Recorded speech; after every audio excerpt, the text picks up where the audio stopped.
Escuela de Pastoral, tus lecciones.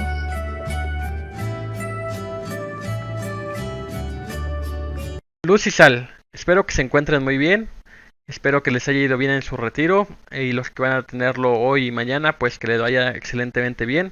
Hoy vamos a ver la lección número 11 que se llama La nueva alianza es realidad histórica. Nos dice que Jesucristo es una persona histórica y geográficamente comprobable. Como antecedentes tenemos pues que había llegado la plenitud de los tiempos. Ya había llegado ese momento en el que iba a llegar el Mesías. Como vimos en la lección anterior, pues no lo reconocieron muchos. Esperaban a un libertador, a un caudillo, que alguien que trajera paz. Y esta forma de llegar del Mesías, pues vimos que hay muchos detalles claros de cómo iba a ser su llegada. Uno de ellos fue el profeta Daniel, que dijo que en 70 semanas iba a llegar el Mesías, iba a llegar esa plenitud de los tiempos. Obviamente ellos no se lo esperaban como 70 semanas, que sería como año y medio más o menos, un poquito menos, sino semanas de años, que serían 490 años, que son los transcurridos desde que se dio la profecía hasta la llegada de Jesús, muy aproximado. Entonces vemos que Jesús es un personaje histórico, no solamente es un personaje de fe, un personaje bíblico. Hay que recordar que en las lecciones anteriores dijimos que la Biblia no es un libro científico, antropológico, sino es un libro religioso. Pues a pesar de eso, Jesús vino a la tierra y por lo tanto hizo historia en la tierra. Y vamos a ver cómo podemos comprobar que realmente Jesús vino. Es un punto muy importante que debemos dejar en claro para no decir que solo son fantasías, cuentos, sino que es algo real y algo comprobable. Tenemos que Dios, una vez más, Dios se vale de la historia humana. En la lección pasada vimos cómo Dios se valió del rey Nabucodonosor para pues llevarse al pueblo. Aquí vemos que se vale de un emperador, que es César Augusto. Este emperador, pues el imperio romano, al ser un imperio muy grande, pues quería tener un control sobre todo lo que había dominado. Parte de ello pues era Judea, tenía parte de Asia, parte de Europa, de Egipto. Entonces el imperio era muy grande y tenían que tener un control de eso. Para eso el emperador César Augusto pide un patrón, que todos se empadronen, es decir, como un censo de la población. Pero para hacerlo más fácil, dice que cada quien se vaya de donde es. Y pues José, como era de la casa de Judá, se va a Belén, como cumpliendo esa profecía, ¿no? Entonces, a la hora que se va a Belén para empadronarse, para decir, pues yo soy de aquí, es mi familia, mi esposa, perdón, en ese momento pues nace Jesús. Y por eso se cumple la profecía de que iban a nacer en Belén, como lo vimos en la clase pasada. Y pues la historia ya la conocemos, ¿verdad? La vamos a ir recordando más en diciembre, cómo llegaron sin nada, a pesar de que José era de ahí, al parecer no tenía familia de ahí, porque pues se hospedaron bueno, se quedaron en un pesebre que les dieron la oportunidad, y pues nació ahí Jesús. Pero vamos viendo esos, nos dice aquí, datos precisos, conforme a la historia humana. Nos habla también de muchas fechas que por tiempo no vamos a mencionar, pero que sí es necesario que la estudien. ¿Por qué son importantes estas fechas? Porque vamos a ver aquí nos dice ese sincronismo, vamos a ver que todo está enlazado, la historia de la humanidad y de la historia de la salvación. Es decir, que Jesús llegó en un tiempo determinado donde había reyes, donde había emperadores, donde había ciudades, territorios con diferentes nombres, que la historia humana, la historia lo acepta que sí existe todo eso y que existieron esas personas. Nos habla del imperio de Tiberio César, siendo Poncio Pilato procurador de Judea y Herodes tetrarca de Iturea y Tracónida, y Lisanias tetrarca de Abiene en el pontificado de Anás y Caifás. Esto lo vamos a ver en el capítulo 3 de Lucas. Lucas es importante mencionar que pues él era un doctor, entonces le gustaba tener todo bien acomodado. Por eso el Evangelio de Lucas lo vamos a ver de una forma tan muy bien escrita y tan con tantos detalles. Como lo vemos aquí nos dice dónde estaba, quién era el rey, quién era el procurador, quiénes eran los demás tetrarcas y nos habla con especificaciones todo eso. Él al ser un médico pues tenía esa forma de escribir las cosas. Entonces es demasiado preciso. También nos hablan de Augusto César, que originalmente se llamó Cayo Octavio. Fue el primero en hacer la Pax Romana. Es decir, Roma, como les comenté, ya era un imperio tan grande que tenía muy pocos enemigos. Ya casi todos los había dominado. Entonces, al ya no haber más guerras, ya no querer expandir más el territorio, sino conservar lo que tiene, porque lo que tiene ya le está haciendo de provecho al imperio romano con sus impuestos, pues ya no decide ampliar más el territorio, sino quedarse ahí. A pesar de que, bueno, también había otros imperios que eran fuertes, que se iban a defender y pues iba a haber muchas bajas de ambos lados. Entonces Augusto César dice, ya no vamos a ver, ya no va a haber más guerras, vamos a cerrar el templo de Marte, que era el dios de la guerra de los romanos, y vamos a vivir en esa paz donde ya no se van a preocupar por las guerras, a pesar de que seguía habiendo soldados, para cobrar impuestos, para proteger a las personas, para defender territorios, porque a pesar de eso todavía hubo guerras territoriales en las fronteras, pero por suerte pues nada de eso pasó en Judea. Y eso cumple otra profecía que le hizo el rey David sobre que dijo del rey Salomón, no refiriéndose a su hijo, sino a Jesús. Que Salomón, pues Salón viene de paz, que iba a llegar ese rey en una época de mucha paz. Y pues esa época fue justamente cuando Augusto César cerró el templo de Marte.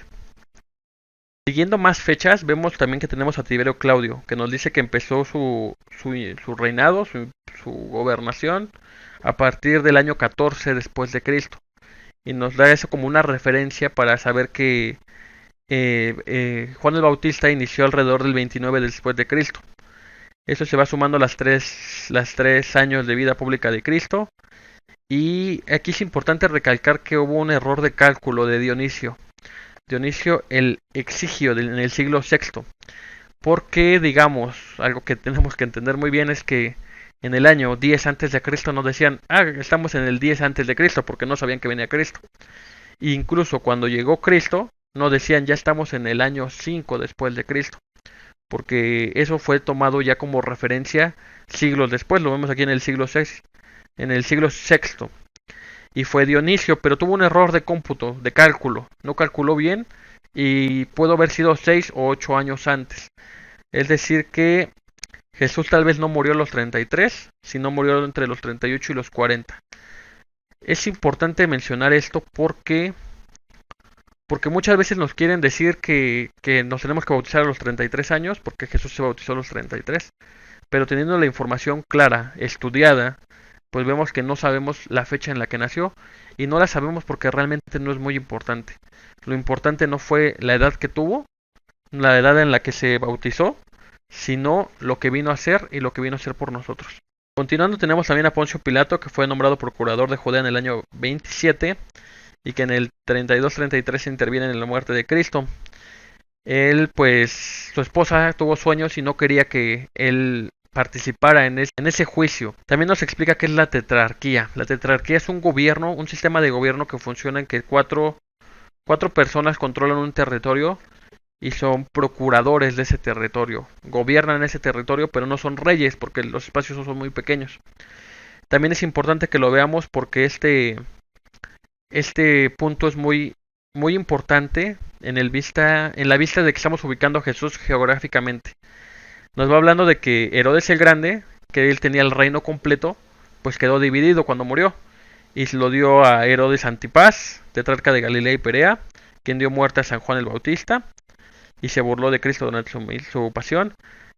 Nos habla de Filipo II y nos habla de Arquelao también. Arquelao era el hijo de Herodes el Grande, pero Arquelao fue expulsado.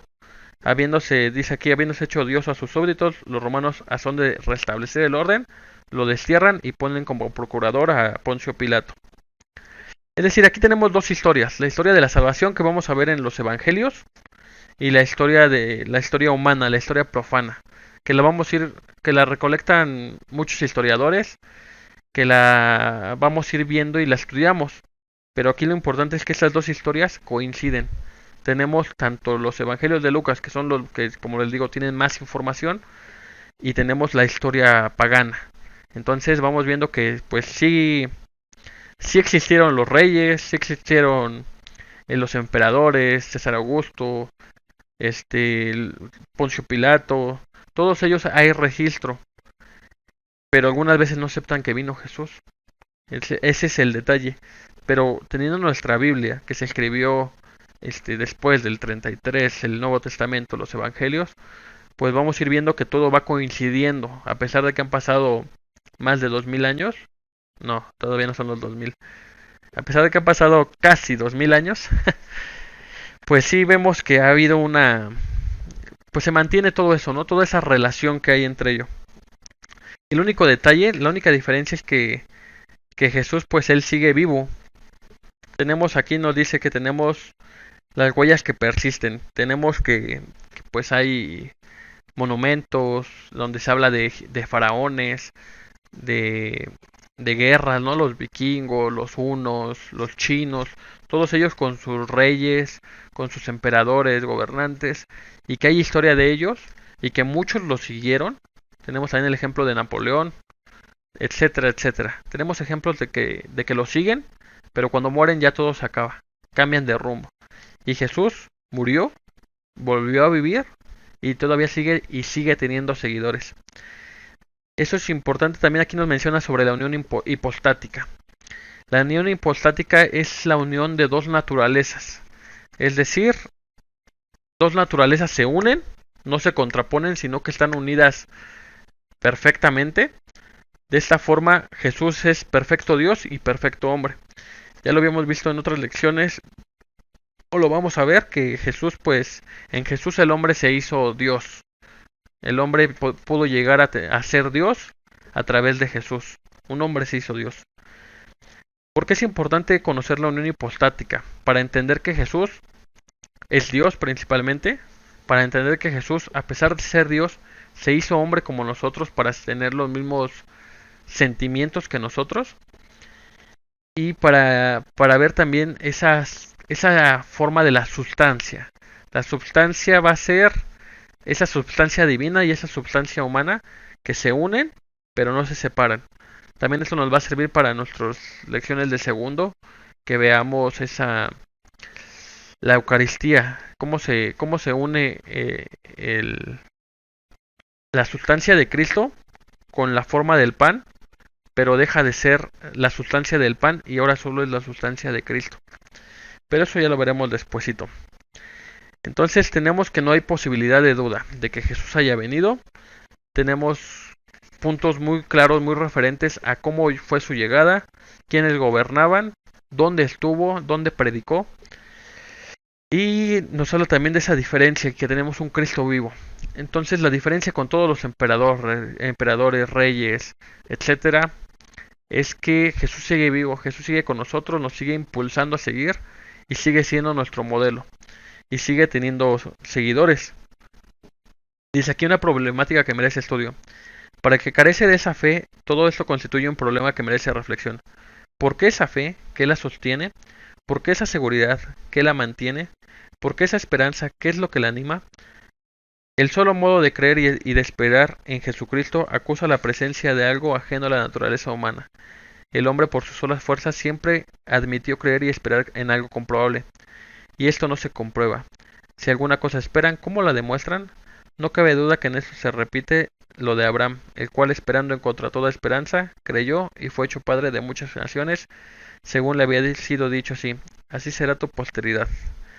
Entonces, este ya es el sexto jalón de la historia. Ya cuando viene Jesús, ya viene Dios mismo. Dios nos manda su mensaje, ya lo vimos en la profecía, ¿no? Es un mensaje de parte de Dios.